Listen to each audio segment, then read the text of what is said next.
Hi, and welcome back to Focal Point on AFR Talk. Brian Fisher is my name, congenial, convivial, and amiable as always. Focal Point, the home of muscular Christianity on Conservative Talk Radio. The network is AFR Talk, the American Family Radio Talk Network. Honored and pleased to welcome to our decision maker line a friend of this network and a friend of this program, Janet Porter. She is the founder and president of Faith to Action. Janet, welcome back to Focal Point with Brian Fisher. Thank you. So glad to be here. Well, Janet, we got a lot of listeners up in the state of Ohio. You got a big deal, big shindig going on up there tomorrow night. We want to take a minute to have you tell us about that and how people can get more information about it. Thank you so much. You know how a lot of people feel like, oh, wow, these are some pretty tough times, administration, the Supreme Court, all that's going on.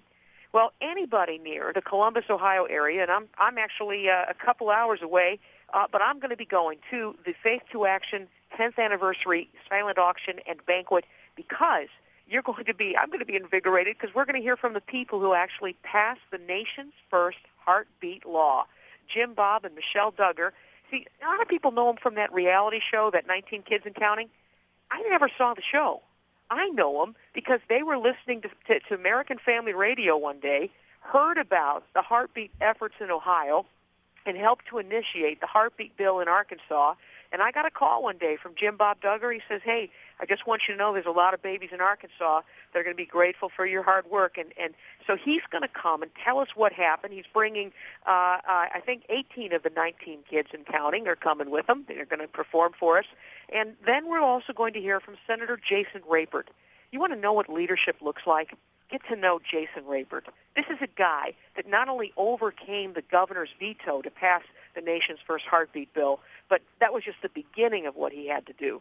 So we're going to have some big news in Ohio that goes along with this. Well, we started. Pardon me? We've had Jason Rapert on this program. In fact, in connection with the work that they did in Arkansas, that was a great moment because the governor in Arkansas vetoed the heartbeat bill, and the legislature just came right back and passed it right over his veto, and a lot of that had to do with the leadership provided by Senator Rapert. So they were really out in front. We've seen some great success with the heartbeat bill in Texas, a similar kind of deal in Texas, not so much the heartbeat bill, but banning late-term abortions after the 20th week of pregnancy, not a heartbeat bill. Actually, Brian, but the heartbeat bill actually goes back earlier in pregnancy even than the fetal pain bill. It sure does, by a whole lot.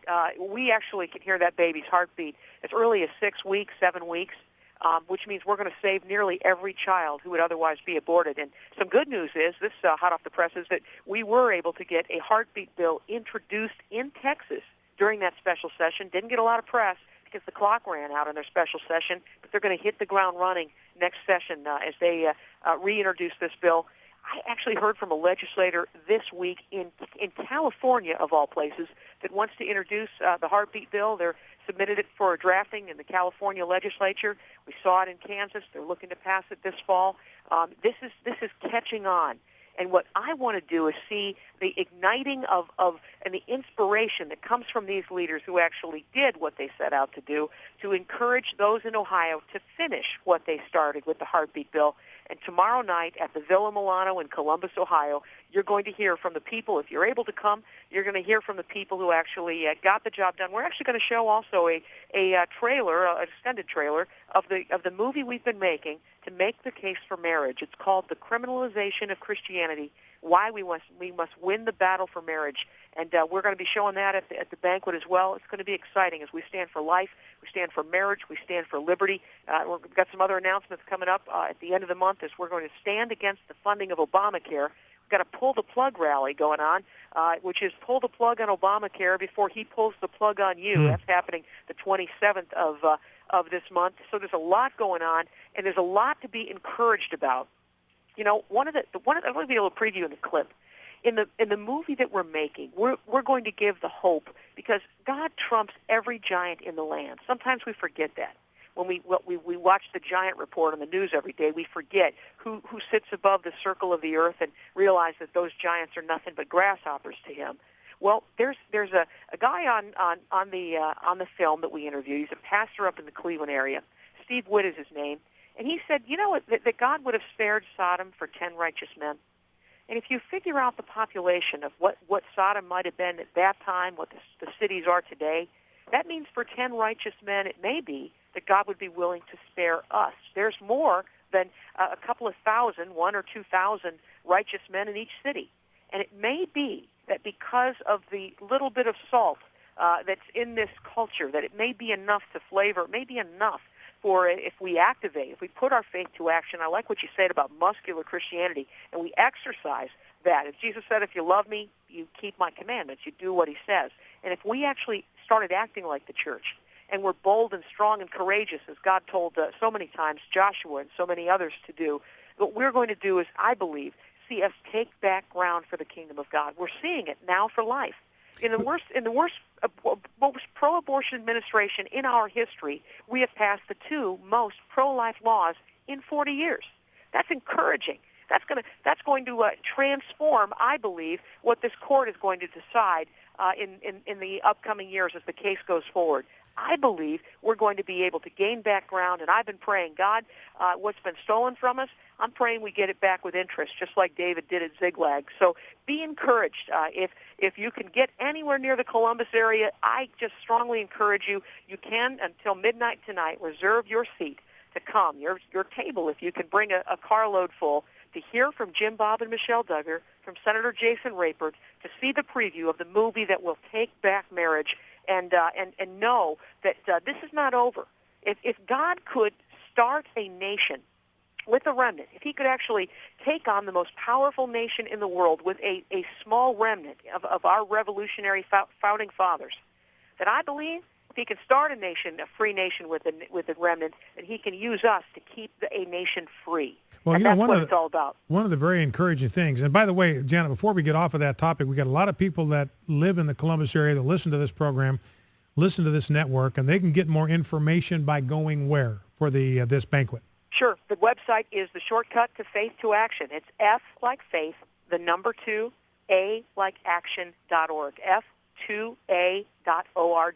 You know, and one of the encouraging things about that Sodom and Gomorrah story is, Abraham was able to, in his conversation with God, his intercession with God, God committed, look, if I can just find 10 righteous men, I will not destroy these two cities for the sake of those 10 men. Couldn't find them, and so the city literally went up in flames. But it's a reminder, it's a powerful lesson, how few good men it takes to prevent the wrath of God from landing on a city or landing upon a culture. Ought to be tremendously encouraging to us, even though we may feel at times that our numbers are pretty small. We can have an outsized influence if God's hand is with us.